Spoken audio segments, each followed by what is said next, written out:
Bonjour.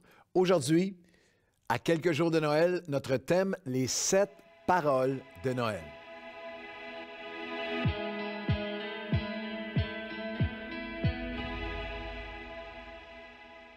Bonjour à tous et bienvenue à votre café matinal.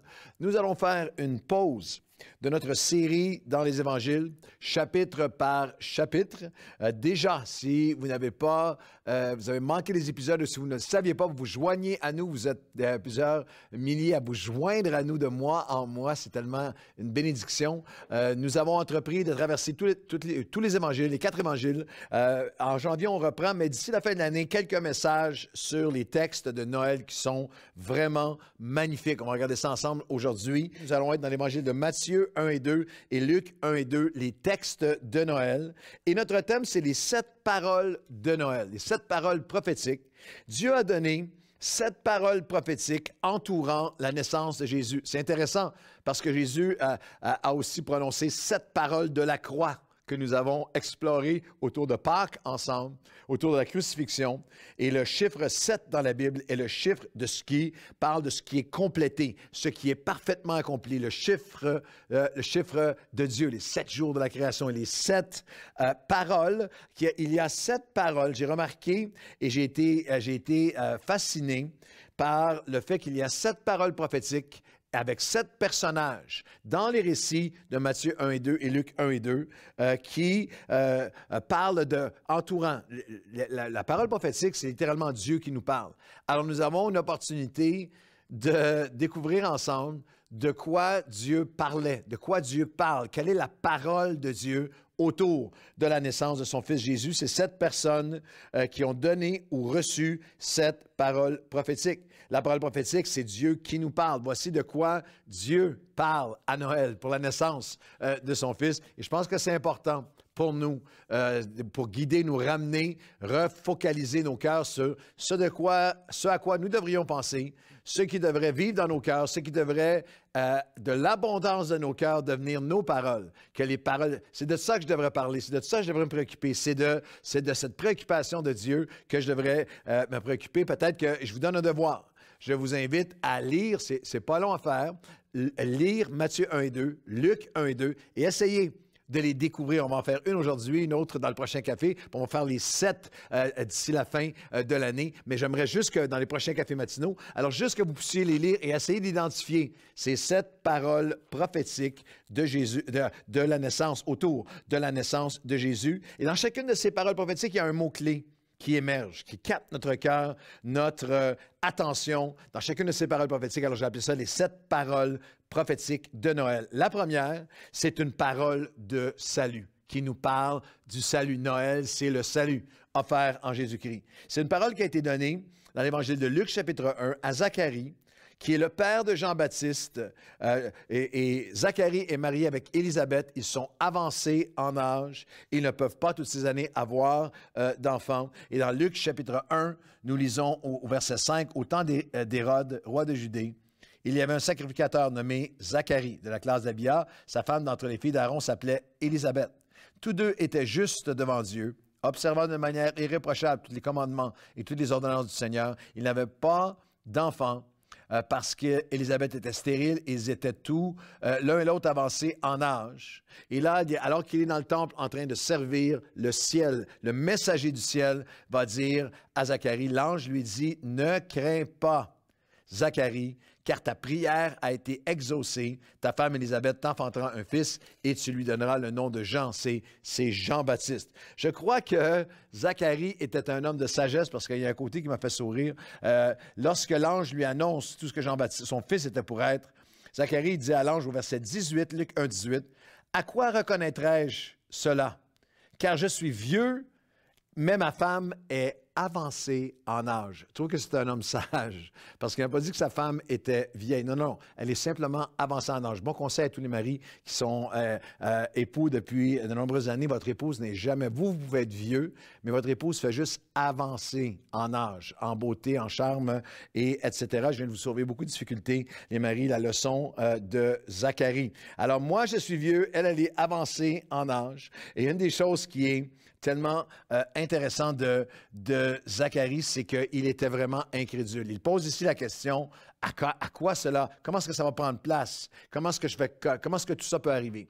Et ce n'est pas une question qui est rare dans la Bible. Marie a posé la même question. Dans l'Ancien Testament, il y a des personnages qui ont posé la même question, mais il le faisait avec foi, avec confiance. Zacharie, au départ, était dans l'incrédulité. Il y a un long cheminement. Vous lirez Luc 1 et 2. Il y a un long cheminement de Dieu avec lui, un travail de Dieu sur son cœur pour Zacharie qui va commencer dans l'incrédulité, mais pourtant, Dieu lui annonce l'impact que son fils va avoir de Jean-Baptiste que nous connaissons. Dans chapitre 1, versets 16 et 17, il ramènera plusieurs des fils d'Israël du Seigneur leur Dieu. Jean-Baptiste marchera devant leur Dieu avec l'esprit de la puissance d'Élie pour ramener le cœur des pères vers les enfants, les rebelles à la sagesse des justes, afin de préparer au Seigneur un peuple bien disposé. Wow! Il y a une pensée avec laquelle je veux encourager vos cœurs, c'est que Noël, c'est la patience de Dieu qui n'arrête jamais d'œuvrer en nous, de nous façonner, de nous transformer, de nous préparer, et qui va se servir de toi et de moi, même malgré notre incrédulité. Même nous qui avons été incrédules, nous qui avons douté, Dieu dit non, moi je me sers de vous, de Zacharie l'incrédule et d'Élisabeth va naître quelque chose de magnifique, va naître Jean-Baptiste avec tout son impact. Et la première parole en est une de salut, qui annonce le salut. C'est Zacharie lui-même, dans le chapitre 1, toujours de Luc, au verset 67, Zacharie, son père, fut rempli du Saint-Esprit. Il prophétisa en ces mots. Alors, il est rempli de l'Esprit, voici la prophétie. Béni soit le Seigneur, le Dieu d'Israël, de ce qu'il a visité et racheté son peuple et nous a suscité. Il a visité et racheté son peuple. Il nous a suscité un puissant sauveur. Même en grec, c'est une corne de salut, un sauveur puissant dans la maison de David, comme il avait annoncé par la bouche de ses saints prophètes. Un sauveur, verset 71 de Luc 1, qui nous délivre de nos ennemis, de la main de tous ceux qui nous haïssent. Et au verset 16, et toi, petit enfant, tu seras appelé prophète du Très-Haut, parle de Jean-Baptiste. Tu marcheras devant la face de Dieu pour préparer la voie afin de donner à son peuple la connaissance du salut, le pardon des péchés, grâce aux entrailles de la miséricorde de notre Dieu, en vertu de laquelle le soleil levant, Christ, le Fils de Dieu, nous a visités d'en haut pour éclairer ceux qui étaient assis dans les ténèbres, dans l'ombre de la mort, et diriger nos pas dans les chemins de la paix, afin de donner au peuple la connaissance du salut, un puissant sauveur. La première parole de Noël est une parole de salut, qui annonce le salut en Jésus-Christ. N'oubliez jamais que Noël, c'est Dieu qui envoie son Fils pour notre salut, pour nous sauver de nos péchés. Et pour nous racheter, pour naître pour nous, vivre pour nous, mourir pour nous, ressusciter pour nous sauver de nos péchés. Dans Matthieu 1, 21, elle enfantera un fils, tu lui donneras le nom de Jésus, c'est lui qui sera le sauveur, le salut, c'est lui qui sauvera le peuple de ses péchés. Le nom de Jésus est un dérivé de Yeshua, en hébreu, Jésus en grec, Yeshua de Ophia, avec le J, avec le J, avec le Dieu, le nom de Dieu qui se joint, qui veut littéralement dire le salut vient par Dieu. Dieu sauve, celui qui sauve.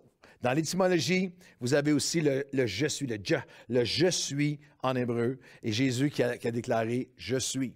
Je suis le chemin, je suis la vérité, je suis la porte, je suis la vie, je suis le bon berger, je suis le pain. Et quand Jésus disait cela, il disait, je suis Dieu, la parole. Je suis Dieu, le bon berger. Je suis Dieu, la porte. Je suis Dieu, le seul chemin de salut et du pardon des péchés entre Dieu et les hommes. Jésus est le salut.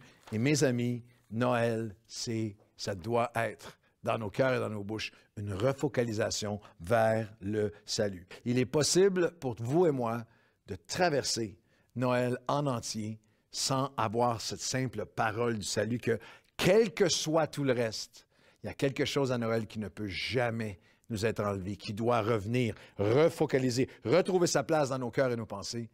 Noël, c'est le salut. Noël, c'est moi qui étais éloigné de Dieu, qui étais perdu. Noël, c'est moi dont les péchés me séparaient de Dieu. C'est Christ l'innocent qui vient dans ce monde, vient naître pour donner sa vie. Emmanuel, Dieu avec nous, pour nous sauver. Dans le texte qu'on a lu, on a le salut de Noël. un salut pour nous, où nous sommes rachetés, où l'innocent meurt pour les coupables, où toutes mes fautes sont mises sur lui. Et lorsque Dieu regarde à Jésus, à la croix, il voit moi dans toutes mes fautes. Et lorsqu'il regarde à moi, je suis en Christ, il voit Christ dans toute sa perfection. Je suis justifié, je suis pardonné, je suis racheté. Un salut où nous sommes délivrés par un puissant Sauveur. Il nous visite d'en haut. Le ciel visite la terre. Le Fils de Dieu vient pour annoncer le salut, pour incarner le salut, pour offrir le salut.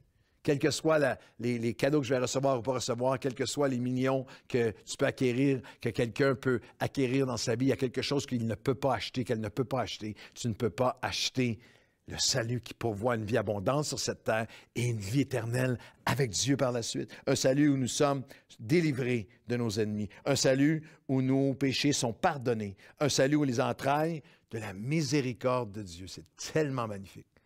Est-ce que nos entrailles vont s'ouvrir à Noël comme celle de Dieu? Dieu a les entrailles, le splagizomé, grâce aux entrailles de la miséricorde de Dieu qui est allé offrir son Fils. C'est possible pour nous, si on perd le salut de vue, de traverser Noël avec le cœur sec, de traverser Noël avec le cœur frustré, traverser Noël avec le cœur en colère, avec le cœur fermé, avec le cœur focalisé sur ce qu'on n'a pas. Juste avant Noël, que vos yeux soient sur le pardon offert par Jésus. Puis, il y a quelques dimanches, il y a un homme qui est venu me voir et avec toute sa famille autour de lui, c'était tellement magnifique. Et il m'a donné un jeton, il m'a dit, ça c'est mon jeton de 5 ans de sobriété après avoir été 15 ans un polytoxicomane. Sa famille tout avait éclaté, mais il est venu au salut en Christ et il m'a tellement béni, il m'a dit, tu sais, pasteur, tout a commencé au concert de Noël. C'est là que quelqu'un m'a invité, c'est là que l'œuvre a commencé dans mon cœur, c'est là que j'ai reçu le salut en Jésus-Christ, le pardon. C'est là, en termes de notre message, qu'il m'a racheté, qu'il m'a délivré parce qu'il est un puissant sauveur. Il m'a délivré de mes ennemis. Mes péchés ont été pardonnés. Dieu a ouvert ses entrailles de miséricorde. Et il m'a sorti de la vallée de l'ombre de la mort pour diriger mes pas dans le chemin du salut. C'est vraiment le message de Noël, que ce soit ça qui soit sur vos cœurs et le mien. Seigneur, dans ces 7 paroles prophétiques, la première doit être en premier dans nos cœurs, que je ne sois pas de ceux d'enfants de Dieu chrétiens qui vont traverser Noël sans s'arrêter au salut que nous avons reçu et au salut que nous sommes appelés à répandre, à y revenir, à le reconnaître et à nous réjouir. Ne vous réjouissez pas de autre chose, de rien de plus grand que du fait que votre nom est écrit dans le livre de vie. C'est ça, Noël. C'est la première parole prophétique. Nous la recevons et nous la chérissons. Au nom de Jésus. Amen et amen.